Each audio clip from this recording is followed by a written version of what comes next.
ज्ञानतिमिरान्धस्य ज्ञानाञ्जनशलाकया चक्षुरोन्मीलितं येन तस्मै श्रीगुरवे नमः। नमो ॐ विष्णुपादाय कृष्णप्रेष्ठाय भूतले श्रीमते भक्तिवेदान्त स्वामिनिति नामिने। नमस्ते सारस्वते देवे गौरवाणी प्रचारिणे निर्विशेषा शून्यवादी पाश्चात्य देशतारिणे। जय श्री कृष्ण चैतन्य प्रभो नित्यानंद श्री अद्वैत गदाधर श्रीवासदि गौर भक्त वृंदा।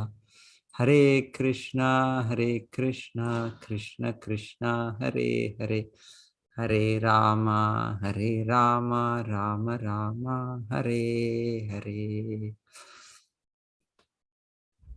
Chapter 14, Gunatraya Vibhaga Yoga, 3 modes of material nature. So the Lord explains how we are bound by these 3 modes of material nature. So our existence in the material world starts with our identification with this physical body or the subtle mind. So this is due to the workings of the 3 modes of material nature: Sattva Guna, Rajo Guna, and Tamo Guna. Mode of goodness, mode of passion, mode of ignorance. Just like there are 3 colors, 3 basic colors, it is said: red, blue, green, and a combination and permutation of them of various proportions makes various contrasting colors. So basically it is only 3. There were 3 mixed together makes it so many varieties. Similarly, the way we act, the way we think, everything is governed by the modes. So originally we are Krishna conscious living entities. We are all having our remembrance of our relationship with the Lord, the Sambandha Gnana, that I am related to Krishna as his part and parcel, and I am a spirit soul servant of Krishna. So that is the original consciousness. But having come into the material world, we become subjected to the influence of these 3 modes. 3 modes. So how it works, so the Lord will explain to us. The blessed Lord said, "Again I shall impart to you this supreme wisdom, the best of all knowledge, knowing which all the sages have attained to supreme perfection." Shri Bhagavan Uvacha, "Param bhuya pravakshyami gnananam gnanam uttamam, yaj gnatva munaya sarve param siddhim ito gataha." So it is very important for us to understand our position. Then only it is possible for us to try to come out of our bondage to these 3 modes. So Krishna is telling this knowledge. Many people in the past have taken up, have understood, and they have achieved the supreme perfection of going back home, back to Godhead. That is our home, the spiritual world. So it's inconceivable for us presently that there exists a spiritual world. But Krishna gives us this valuable information. And as a loving father, he wants that each one of us make our journey back home. By becoming fixed in this knowledge, one can attain to the transcendental nature, which is like my own nature.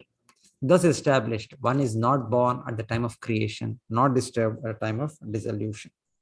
Idam gnanam upashritya mama sadharmyam agataha sarge api nopajayante pralaye na vyatanti te.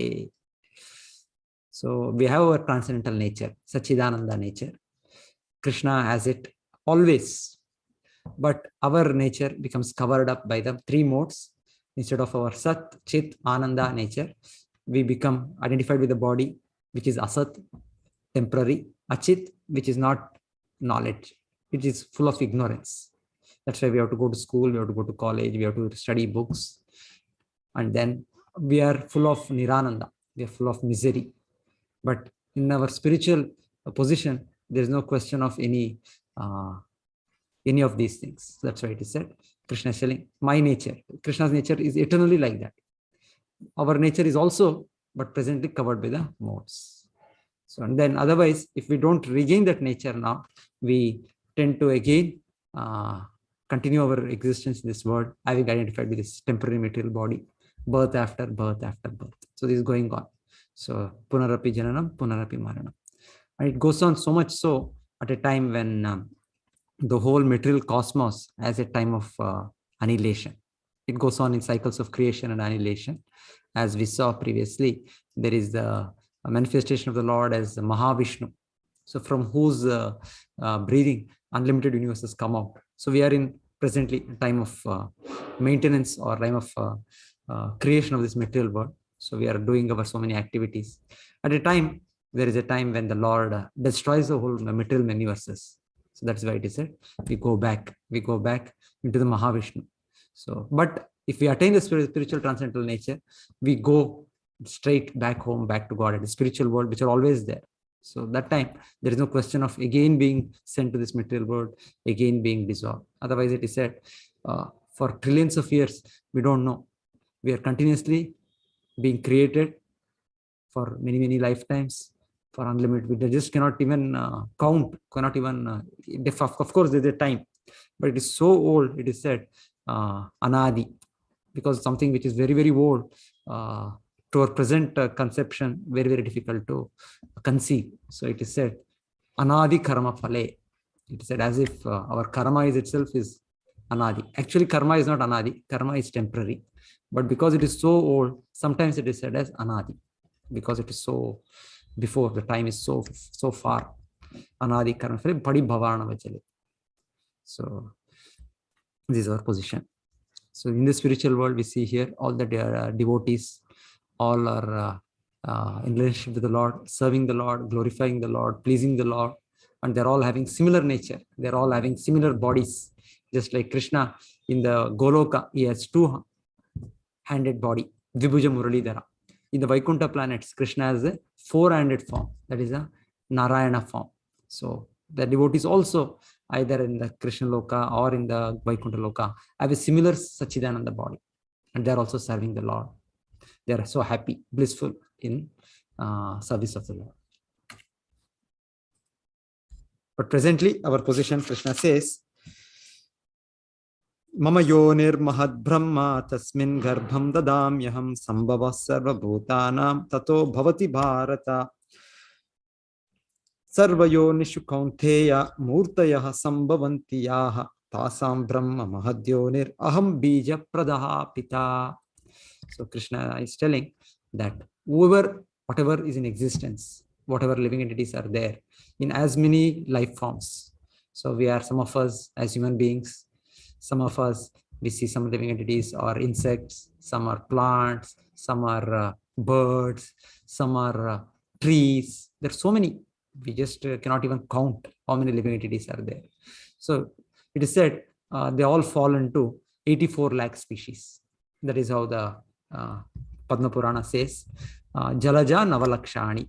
There are in the waters 9 lakh species. Stavara Lakshavimshati. There are kinds of plants and trees. There are about 2 million of them. Then Krimayo Rudra Sankheka. The Krimi, the insect variety, there are about 11 lakhs. Then Pakshi, about 10 lakhs. Animals, about 30 lakhs. And then finally comes to humans. So Vedic scriptures give a exact number of them, and this number is based on consciousness. It is not directly based on the morphological form, the division of species, as we find in the modern science today. So Vedic division is more developed, more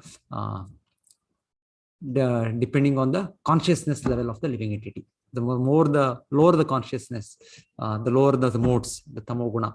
So that is one kind of a life.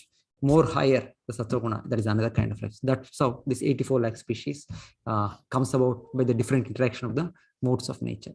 So Krishna is claiming here, whatever may be, unlimited number of species are there, unlimited number of living entities are there in a 84 lakh species. In this material world, what we see, Krishna claims every one of them is my child.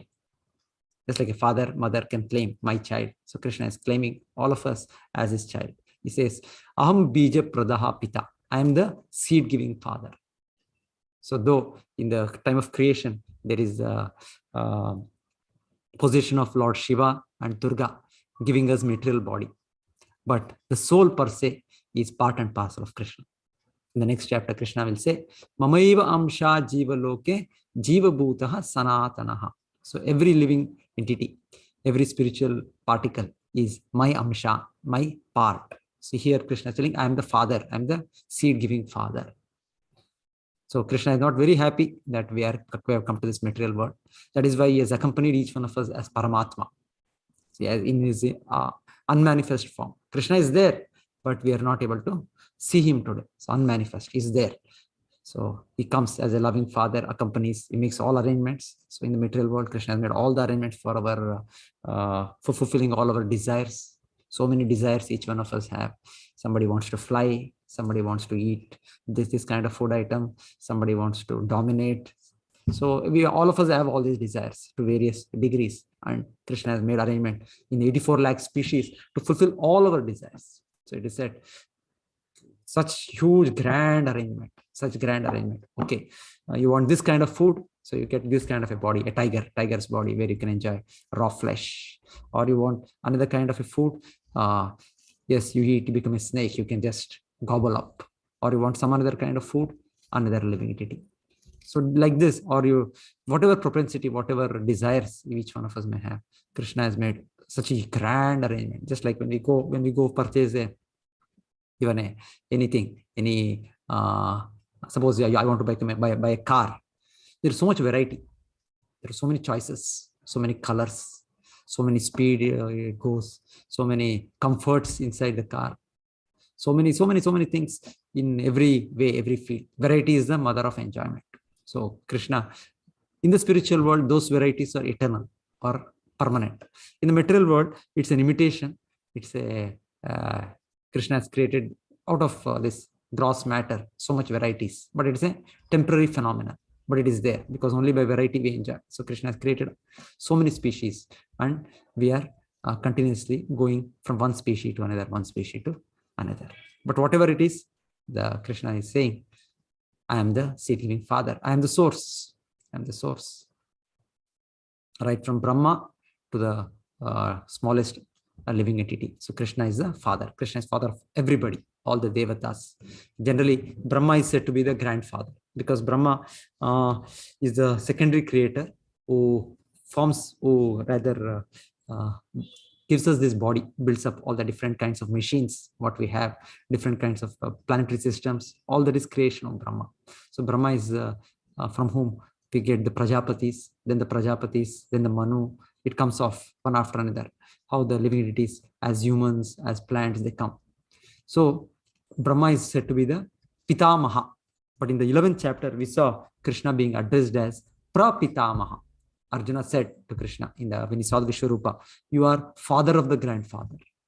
Grandfather, generally it is said, Pitamaha is Brahma, but there Arjuna said to Krishna, you are father of the grandfather. Not only of the grandfather, he is father of everybody. Directly everyone is the child of Krishna.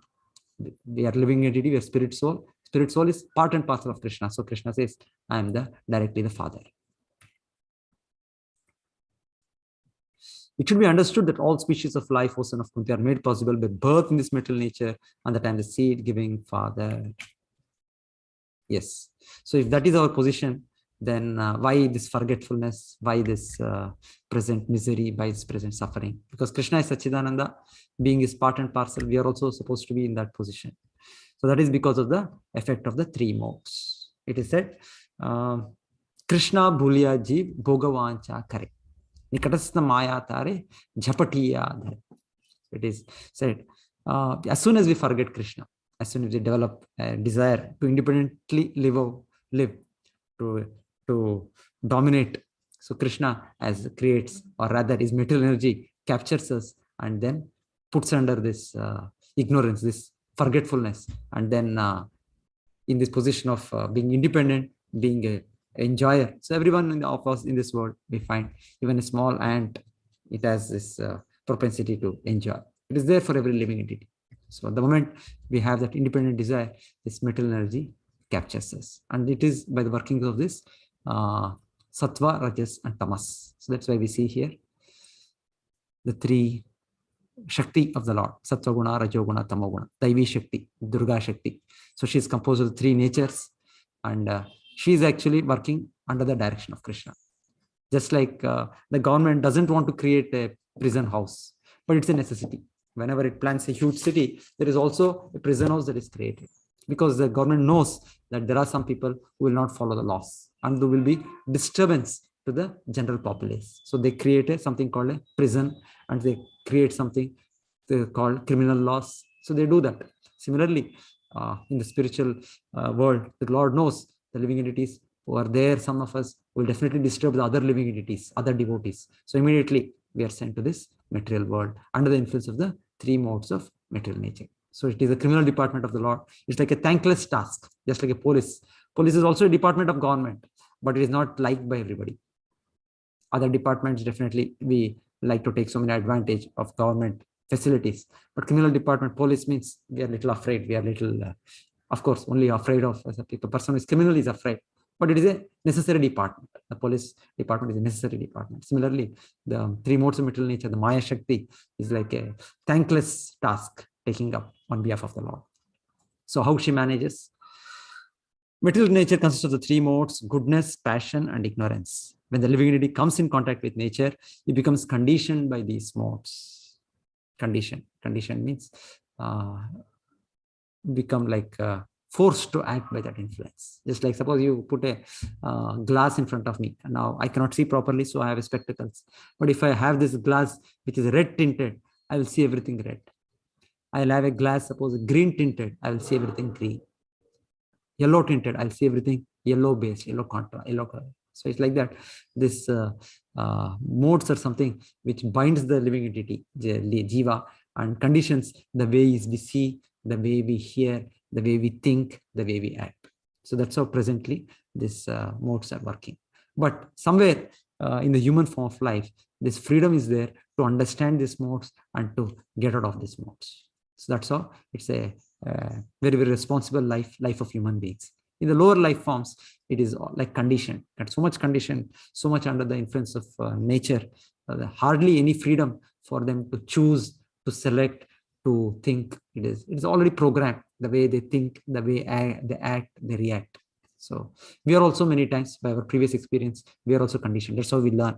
That's what is meant by conditioning. Conditioning means we have previous, if suppose somebody is infected, so with a particular disease, he will cough, he will sneeze. That is because of the disease. Similarly, something like that. This is a disease for the living entity. Every jiva, we are diseased by these three modes: sattva guna, rajoguna, tamoguna. With a particular kind of disease, there are sattva guna, rajoguna, tamoguna, we tend to act differently. Just to make us understand, tatra sattvam nirmalatvat prakashakam anamayam sukha sangena badnati gnana sangena chanaga. O sinless one, the mode of goodness, being purer than others, is illuminating, and it frees one from all sinful reactions. Those situated in that mode develop knowledge, but they become conditioned by the concept of happiness. So you can just see this. Come, let us go for a stroll in the countryside. Look,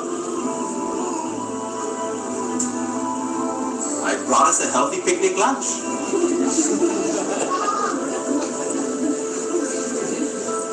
The air is clean here, so peaceful.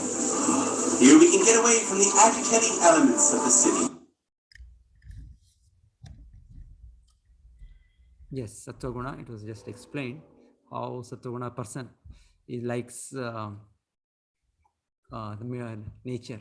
We have seen the nature, everything so peaceful, so calm. It's not his desires, not that he has no desires, but his desires are in harmony with nature. So he enjoys in harmony. He understands what is his nature. Not only human beings we are living, there are so many living entities, so many other species, and in harmony with nature, in harmony with what is good, what is bad, understanding this will later what will happen to me. So understanding if the future he will act, whether this will entangle me in that law of karma, punya or papa, he understands and then he acts. So that's why here it is said in the Sattva-guna, Good desire comes, he acts on that good desires. Suppose he gets something, some kind of thought, then he feels for that activity and he wills and acts for it. That is in Sattva-guna. So he makes a determination. So let me put the effort in this direction. Let me study. So his mind is, there is a good desire for his future. Yes, as a student, he needs to do that. So it goes forward. He feels for it, he wills and he acts on it. Bad desire, suppose he feels, oh, why study? I can do something else. I can go out for some movies. I can enjoy like this. He gets some desire for sense gratification. It's a bad desire. So he thinks it comes, not that the thoughts will not come. Everybody gets the thoughts. We are in the material world. We see so many objects, sense objects.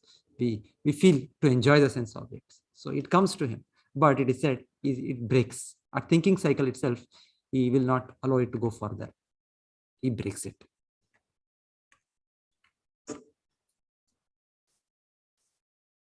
Yes. So bad desire, it is not that it is not there.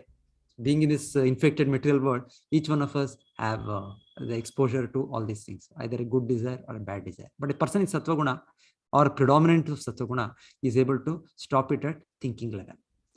The good desire, he takes it forward. Oh, it is very nice. It should be done. So with determination, with patience, he tries to execute that activity. That's in Sattva-guna. A little about Rajoguna. So he's happy. The effect is he becomes happy. So initially it may be difficult, but as he is cultivating good desires, acting on, feeling for them and willing and acting for them, definitely his life becomes free from any sinful activity. So being free from any sinful activity, naturally he gets happy. So he feels in this world, I'm better than others. That's why it is said, he becomes conditioned by some kind of a pride. I'm better than others in this world. He feels like that. Sattva-guna, he has some kind of a pride, some kind of a settling down to that understanding.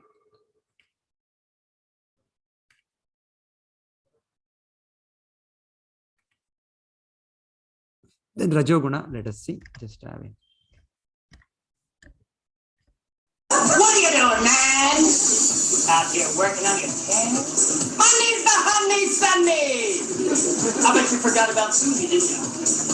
You're supposed to take her to Vegas this weekend. You know, lose your money, Vegas. You'll be rich. You'll reach the top. Just one hitch.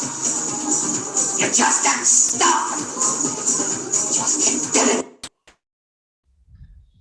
So Rajoguna is where his desires are there, but it is so much so, and he endeavors strongly for that. The mode of passion is born of unlimited desires and longings. O son of Kunti. And because of this, one is bound to material fruitive activities. So to achieve anything in this world, one has to work very, very hard. It's a temporary world. Things will go away, but to get them, you have to really struggle. You have to toil. So in Sattva-guna, person tries to understand so the nature of the desires, nature of the activities, and he tries in a regulated way. Even in Rajoguna, it is not that he becomes sinful. He also follows some principles, but intensely, because the desires are too much, he endeavors for that. He has to struggle for that. So here it is said, good desire comes. Is thinking, is feeling. Yeah. Okay, let me. This was for Sattva-guna. Okay. Then we went for Rajoguna. Yes. Yeah. Actually, basically, the Rajoguna, here it is shown. Okay, anyway. His bad desires come, it also not only goes to thinking, it goes to feeling also. He's not able to stop himself. So, but definitely, he is not going to do the sinful activity. So it is said, that's how it is said. The person Rajoguna also has some control over his bad and good desires. Good desires, sinful, the Sattva-guna person will execute it. But Rajoguna person, he feels for it, but may not be able to properly execute. He feels, yes, it is good, that these people are nice, they are doing this, such a kind of activity, helping others, like that. But he may not be able to do much. But he feels for it, yes, it's a nice work. And bad desires come, it's almost like he feels for it, he should feels like doing, but still he controls himself, it is said. So that's how Vedic lifetime is there. Dharma, Artha, Kama, Moksha.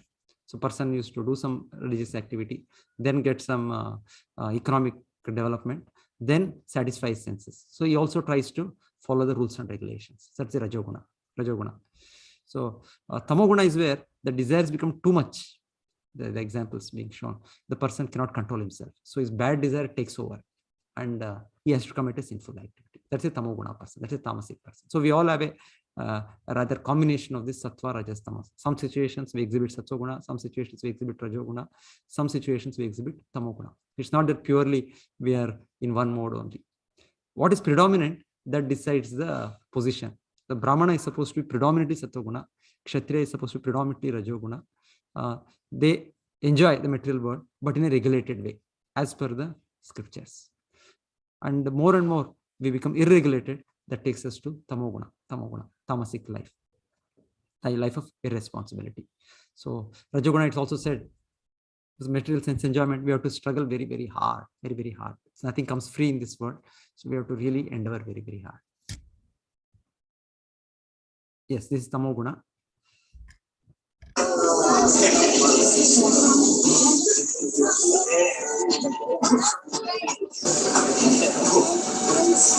Hey, that's that! That's that, man!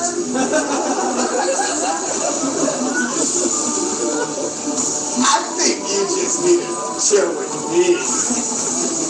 I got 6 packs in the fridge, play some video games, watch some TV, shut the curtains and just shut out the world. Sounds good, huh?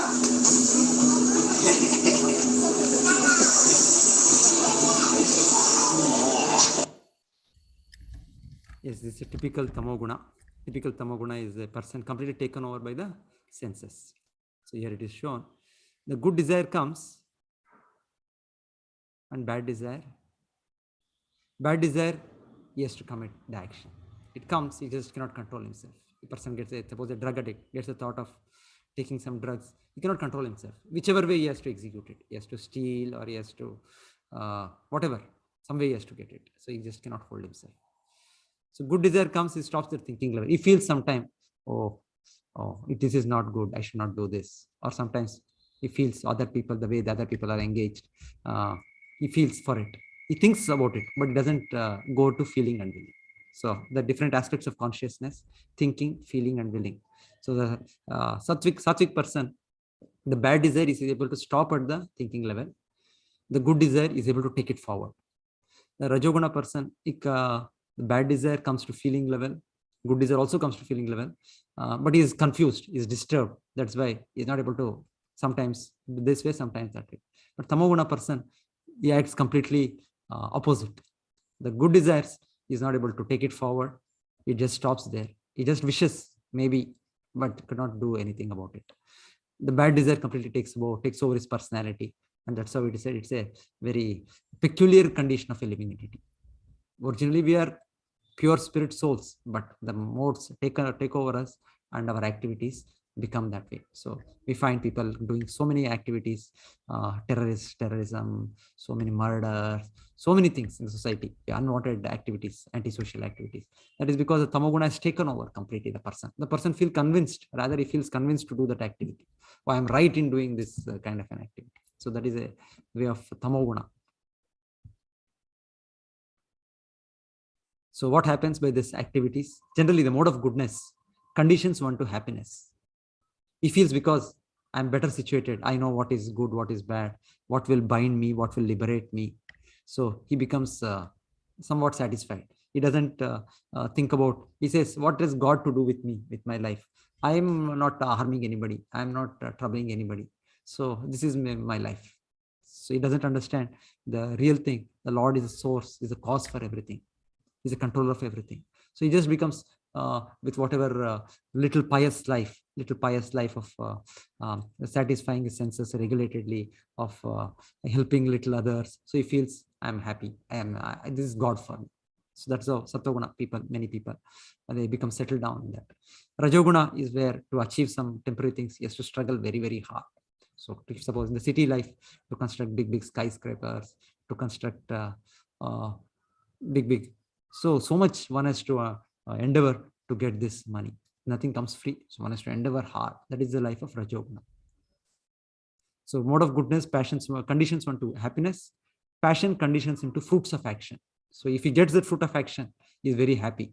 If he doesn't get a particular fruit, he becomes angry, he becomes sorry. He becomes like Sattva person does things as a duty. So, okay, this is I'm supposed to do this. So let me do it. It's my duty. As a student, I'm supposed to study. As a person working in some job, I'm supposed to do this. Or some housewife, some responsibility. So many responsibility everybody has. A person takes it as a duty and does it. He doesn't bother much about the fruit of it. In Rajoguna, person does the activity, but he anchors the fruit. If he gets it as per his expectation, he's happy. If he doesn't get it as per the expectation, he's unhappy. So he becomes conditioned like that, passion. And ignorance is, and tamoguna is madness. So it's neither good for the person nor good for others in tamoguna, the activity in tamoguna. Yes. So how at varying periods of time, varying periods for activity, life, we see the influence upon us. Sometimes we are in control of our senses, our mind. So we have clear direction.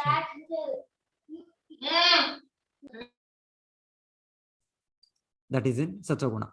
Sometimes we are taken over by the situation. Some temporary things we are struggling, endeavoring for them. That is in Rajoguna. And Tamoguna is where we are not completely overtaken by the senses, the mind. We are not able to control them. So they force us to act in a way we're not supposed to act. So that is in Tamoguna. So Krishna is telling, just like here, somebody pulling a object with the 3 ropes. So that's how our mind is situated. Sometimes under the influence of Sattva, sometimes under the influence of Rajoguna, sometimes under the influence of Tamoguna.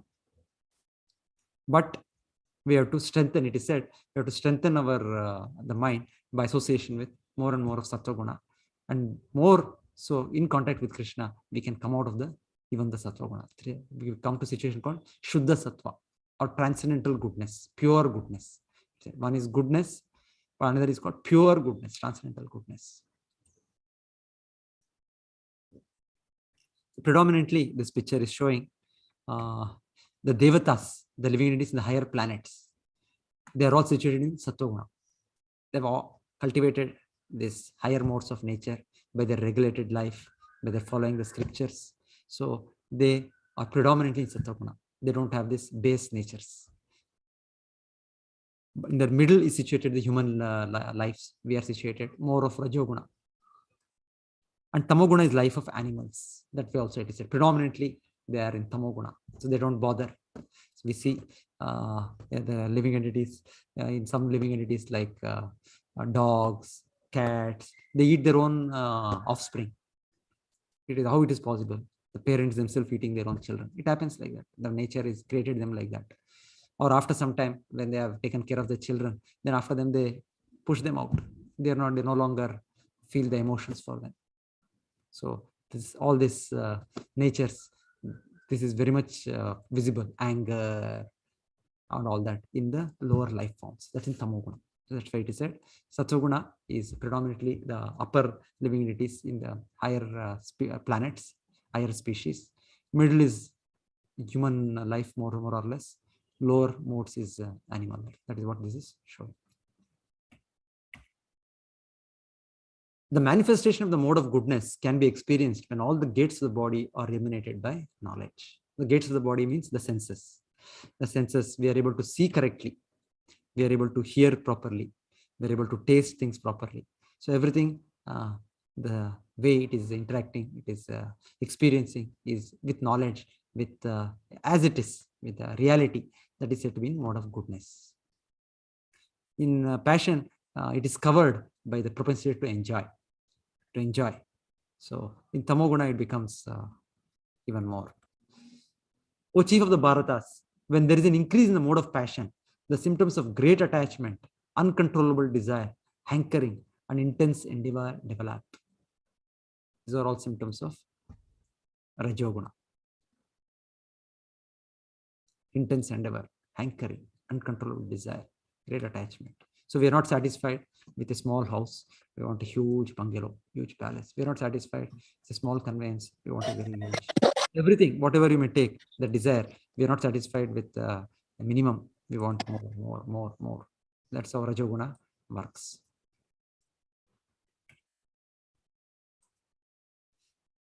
O son of Kuru, when there is an increase in the mode of ignorance, madness, illusion, inertia, and darkness are manifested. So Rajoguna person at least is endeavoring for that activity to acquire those sense objects. But Tamoguna is where so much so the sense objects take over that we are unable to do any activity. So an addict, we become an addict of the senses. That's why it is called Tamoguna, mode of ignorance, madness, inertia, dullness, darkness.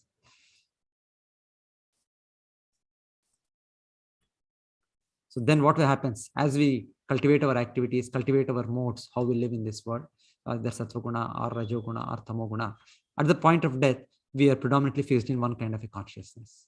So Krishna here says, if suppose somebody at the time of death, through this life, he has developed Satvaguna. So what is good, what is bad, he having understood. He leads a pure life. He leads a pure life, gives up the sinful life. Krishna says, he will achieve higher planets.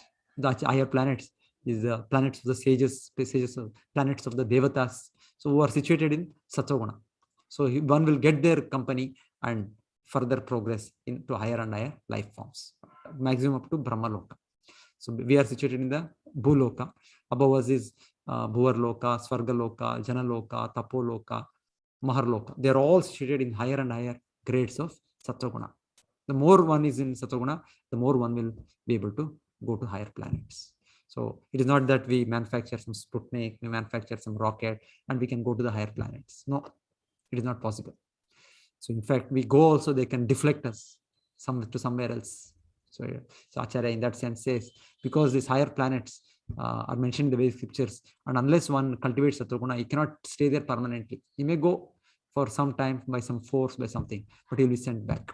That's what happened to Ravana. That's what happened to so many demoniac people who forcefully went to the higher planets, but they were again sent back, because it is not possible to live there unless one is acquired the higher mode of nature, Satvaguna.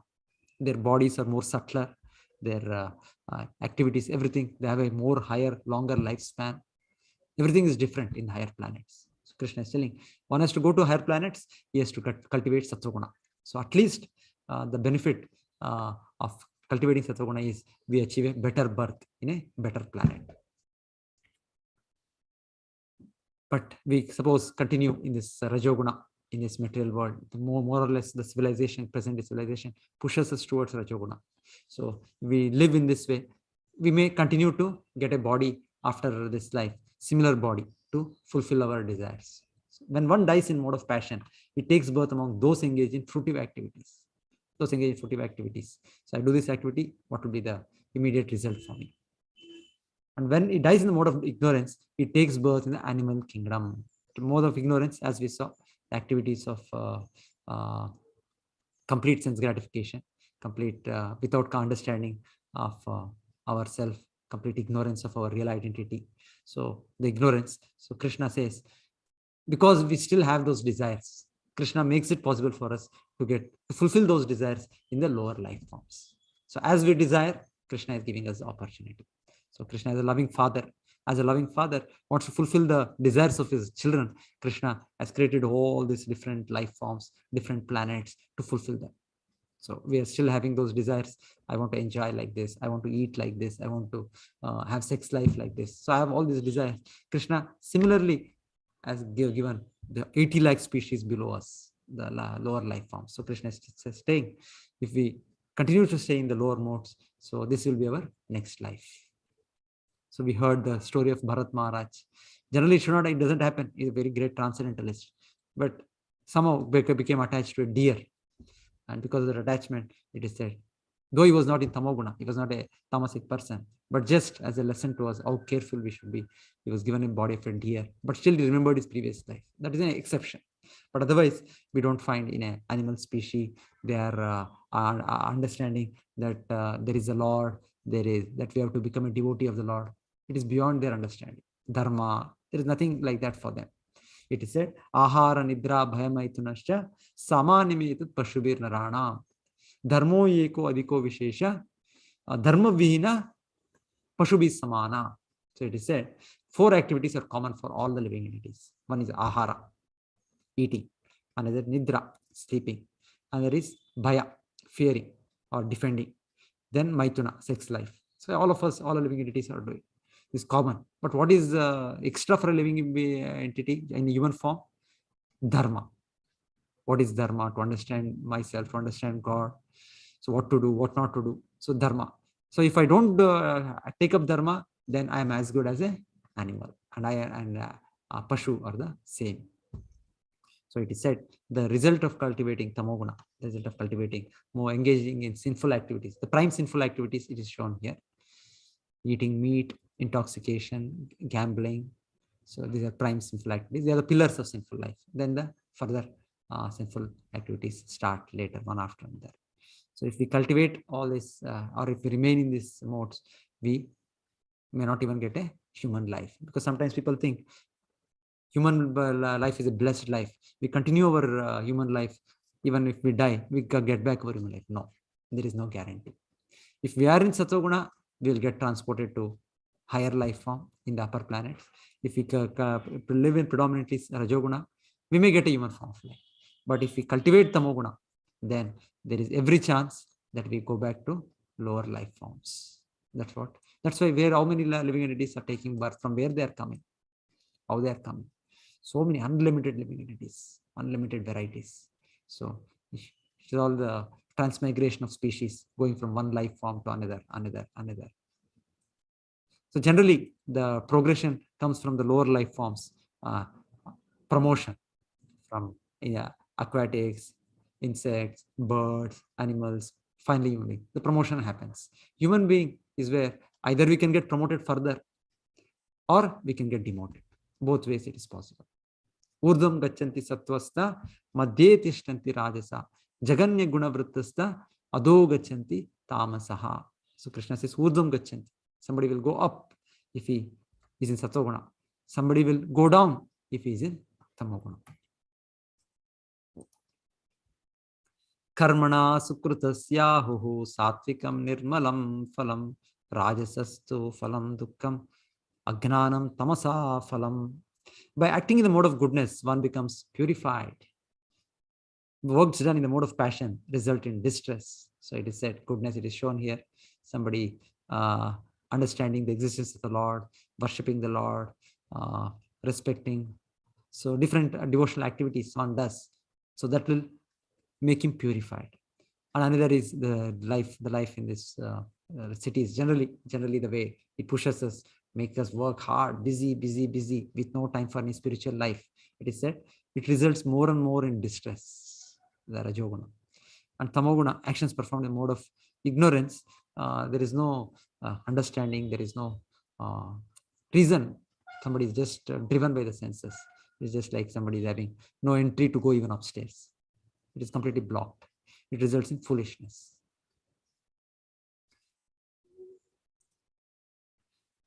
From the mode of goodness, real knowledge develops. From the mode of passion, grief develops. And the mode of ignorance, foolishness, madness, and illusion develop. So one becomes pure by the activities of the mode of goodness, and it gets real knowledge. Real knowledge. Yes, I am not the body, I am spirit, soul. So real knowledge slowly starts manifesting in Sattva-guna. In Rajoguna, immediately it is fine, but later grief, distress comes. Tamoguna is where a person is completely helpless. It's a helpless state of the living entity, Tamoguna.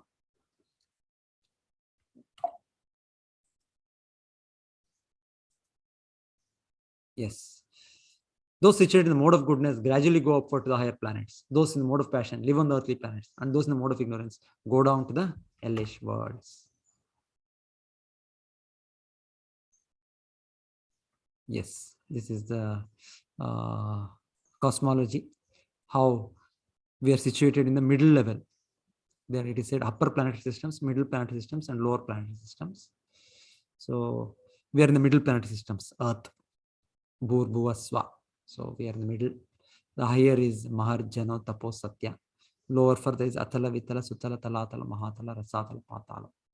So there are unlimited living entities.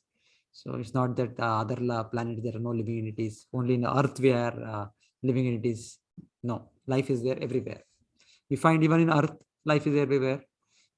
We see the surface of the ocean looks like nothing is there, but we go deep inside the ocean, there is so huge number of living entities. We go in the Antarctica, Arctica, wherever there are living entities. It is not that life doesn't exist in a cold environment or the heat environment. They have different kinds of bodies to live there. The Atma is independent of this heat and cold. It can live anywhere. Sarvaga. So depending on gunas, we get different life forms, different bodies, and live in different planets.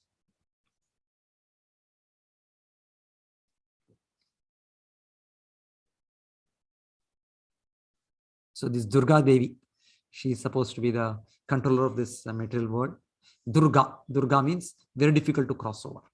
Just like a fort, some of the places are called Durga, Chitra Durga, Nava Durga. So many places are there where Durga means fort. So she is the boss. She's controlling this material world, material nature.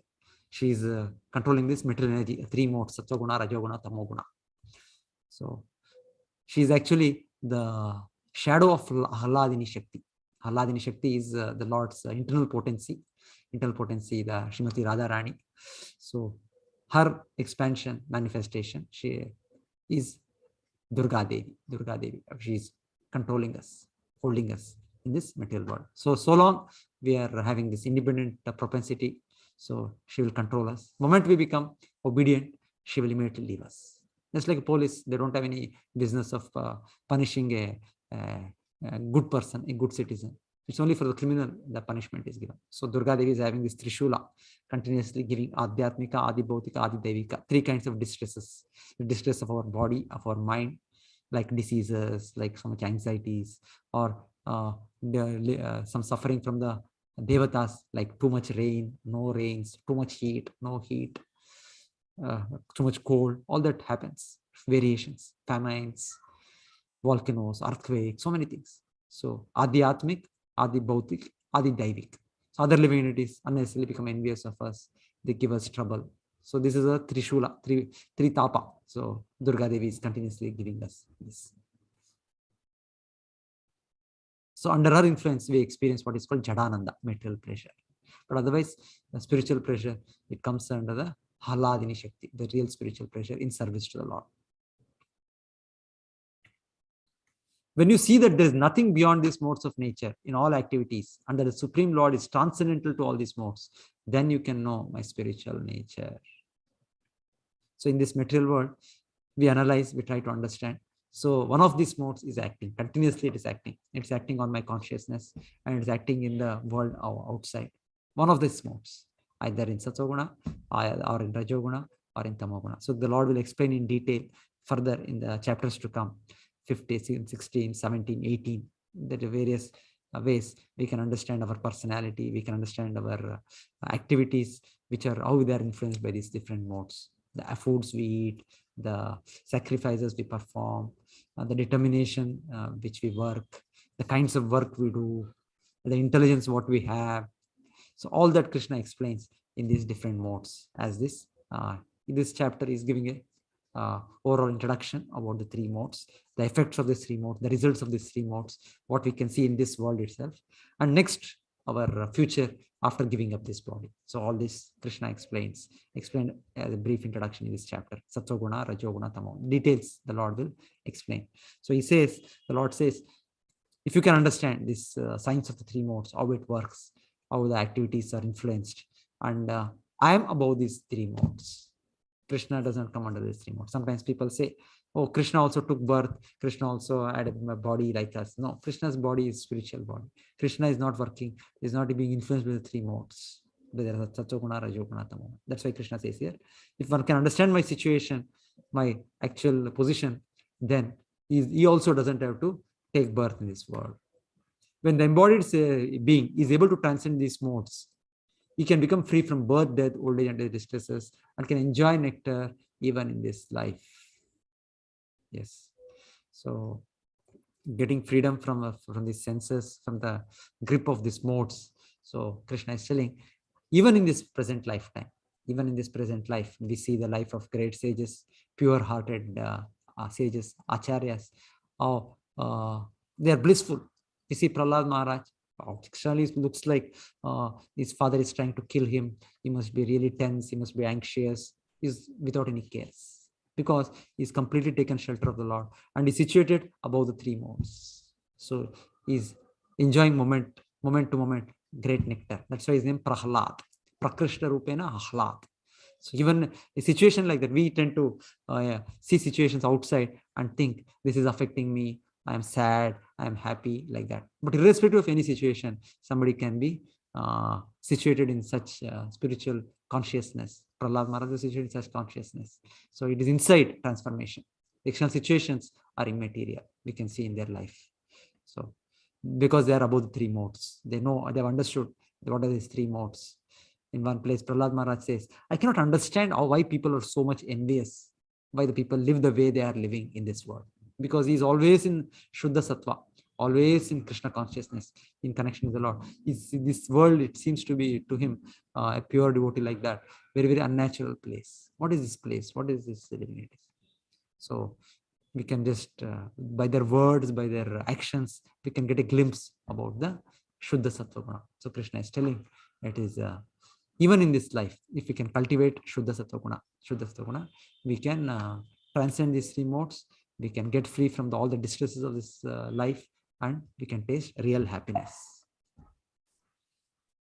When the embodied being is able to transcend these three modes, he can become free from birth, death, old age, and the distresses, and can enjoy nectar even in this life.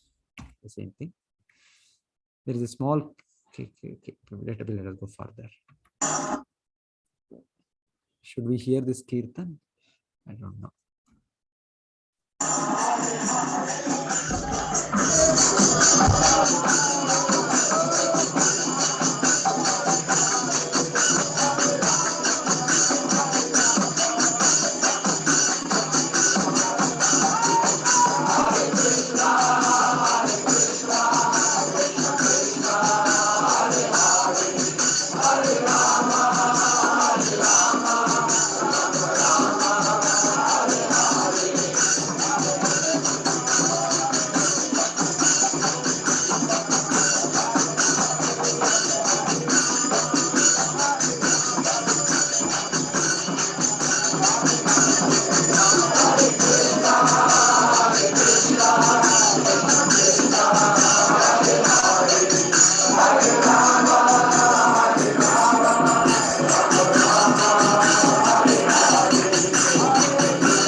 direct method to come to Shuddha Sattva Guna.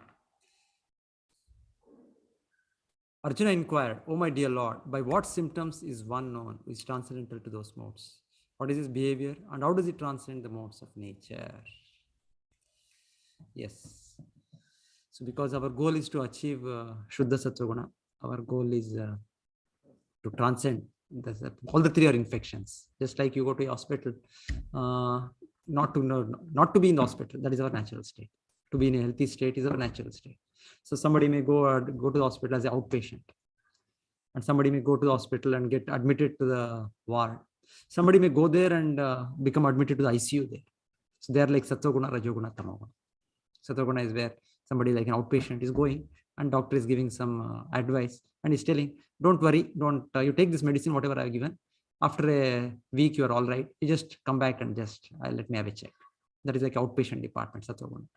And somebody is a little more sick, the doctor will say, "Okay, you are infected more. I want to carry out some more investigations, some more monitoring. So you better get admitted." So he will admit us. That's like a Rajoguna. And Tamoguna is where doctor will see, "Oh, very, very bad condition. You have to be admitted to the ICU, continuous monitoring, continuous tests, continuous emergency, anything can happen." So tubes, pipes, all those things, fittings, all that are there. That's like in Tamoguna. So material world, material life means Sattva, Rajas, Tamas. It's an infected state. We are a diseased state. So we are Sattva, Vishuddha Sattva is where we are completely healthy, completely naturally. We are happy, blissful, serving Krishna. So in our natural capacity, with that Sambandha Gnana we have situated. So Arjuna is asking, how do we know somebody who's already attained that? And what is the method to attain that? So Krishna summarizes. Already previously Krishna also summarized the second chapter, the understanding of Svita Pragna. 12th chapter also Krishna talked about how somebody with divine qualities is very, very dear to him. They're all the symptoms of a liberated person. Again, Krishna makes a summary of this person who is already beyond these three modes, who is in spiritual existence. Krishna says, "He who does not hate elimination, attachment and delusion when they are present, nor longs for them when they disappear, who is situated like one unconcerned, being situated beyond these three material reactions of modes of nature, who remains firm, knowing that the modes alone are active, who regards alike pleasure and pain, looks on a clod, stone, and a piece of gold with an equal eye, who is wise and holds praise and blame to be the same, who is unchanged in honor and dishonor, who treats friend and foe alike, who has abandoned all fruitive undertakings.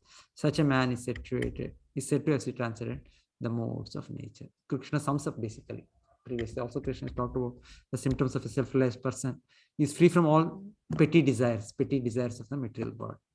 So, and he is situated in complete understanding of his relationship with the Lord.